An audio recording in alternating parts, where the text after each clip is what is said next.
30 Kasım'da Avrupa Parlamentosu Çin'in Avrupa'da genişleyen gücü, Avrupa ülkelerinin egemenliği, güvenliği ve insan haklarına etkisi başlıklı bir seminer düzenledi. Toplantıya Avrupa Parlamentosu Başkan Yardımcısı ev sahipliği yaptı ve AB ile İtalya İnsan Hakları Federasyonu tarafından ortaklaşa toplantı yapıldı.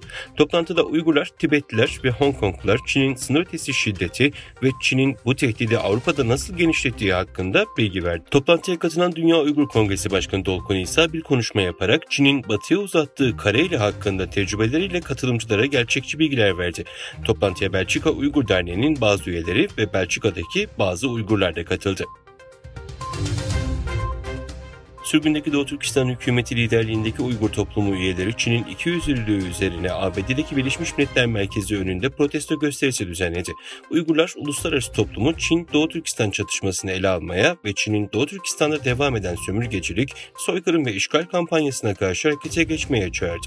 Protesto Çin Dışişleri Bakanı Wang Yi'nin İsrail-Filistin çatışması ile ilgili bir BMGK toplantısına başkanlık ettiği ve Çin'in ikiyüzlülüğünü ortaya çıkarmaya ve işgal altındaki Doğu Türkistan'daki sömürgeci ve soykırım politikalarını kınamaya hizmet ettiği sırada düzenlendi. Çin'de imalat sektöründeki önce ekonomik aktivite verileri geçen ayki daralma seyrinin devam ettiğini gösterdi. Çin Ulusal İstatistik Bürosu tarafından açıklanan verilere göre imalat sanayi satın alma yöneticileri endeksi Kasım ayında 0,1 puan gerileyerek 49,4 oldu. Endekste 50'nin üzerindeki değerler ekonomik faaliyetlerdeki artışı, altındaki değerler ise azalmaya işaret ediyor. 30 Kasım gecesi Almatı'nın merkezindeki bir pansiyonda büyük bir yangın çıktı. Karbon monoksit 13 kişiyi öldürdü. Belediye acil servisine göre 3 katlı bir binanın bodrum katında yaşayan insanlar yanarak öldü. Almatı Acil Durumlar Departmanı yaptığı açıklamada daha önce yapılan keşif ve yangın söndürme çalışmalarında 13 mağdur tespit edilmiş, kimlikleri belirlenmiştir. Öncelikle karbon monoksit zehirlenmesinden öldüler denildi.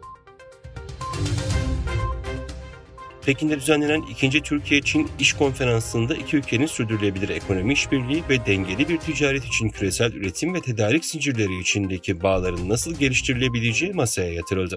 Anadolu Ajansı'nın haberine göre Dış Ekonomik İlişkiler Konseyi, Türk Sanayicileri ve İş İnsanları Derneği ve Çin Uluslararası Ticareti Destekleme Konseyi ortaklığında gerçekleştirilen konferansta küresel tedarik zincirleri ve Türkiye-Çin İşbirliği başlıklı bir panel gerçekleştirildi. ABD Dışişleri Bakanı Antony Blinken, Kudüs'te İsrail Başbakanı Benjamin Netanyahu ve İsrail'in savaş kabinesiyle bir araya geldi.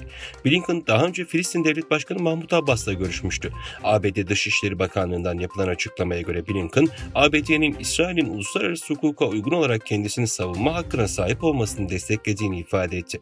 Bakan Blinken, İsrail'i sivillerin zarar görmesini önlemek için her türlü tedbiri almaya çağırdı.